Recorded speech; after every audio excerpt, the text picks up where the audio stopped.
Yes, well, as we get older and older, I'm 77 right now.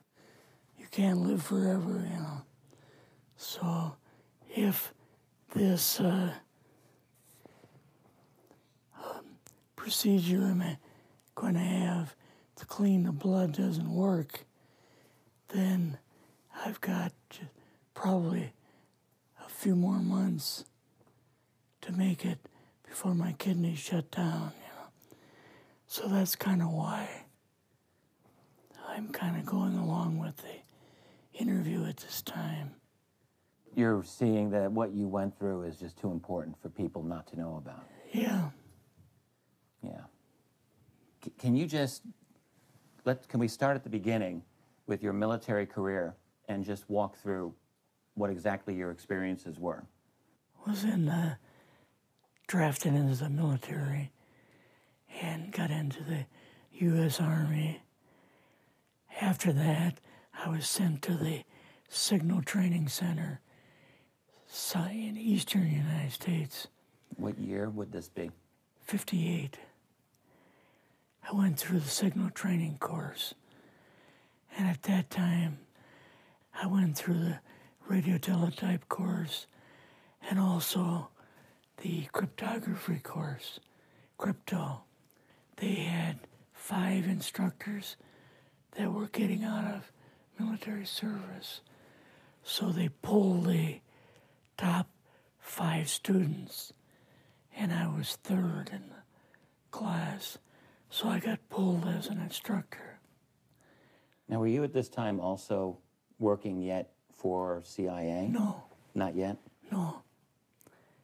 After one day, my boss came to me, and he said, how would you like to, make some extra money? And I said, oh, money is good. So he's explained to me that he could put it through. I would have to get a top secret White House Q clearance for the job, And I thought, boy, must be a pretty exclusive thing, And I said, well, what is this? And he said that I'm director for the CIA for Eastern United States, And I said, oh, I didn't know that. And he said, you weren't supposed to. After about 6 weeks, my security clearance came through, and I got my CIA card. It was an ID card, like a credit card, where I could just go up to the door and slice it, walk right in. And my name at that time, I used a artificial name too. Never used my real name. I started working with him on the project he was on, and that was Project Blue Book, which was kind of partially a fraud. You're saying some of the Blue Book cases were completely fictitious? Yes. But the cases that we got came from, I think it was Fort Belvoir, Maryland. Fort Belvoir? Yeah. And it didn't come from the Pentagon, or it didn't come from CIA headquarters. But we would get reports about a certain sighting that they had in Mexico or Italy or something like that. And then we had people that would follow through on it, that would go out and interview the people to see if they were nutcases or if it was real, So they'd be going overseas frequently? Yeah, I wasn't, but I always stayed statewide. But the people we had working with us from the CIA would do that.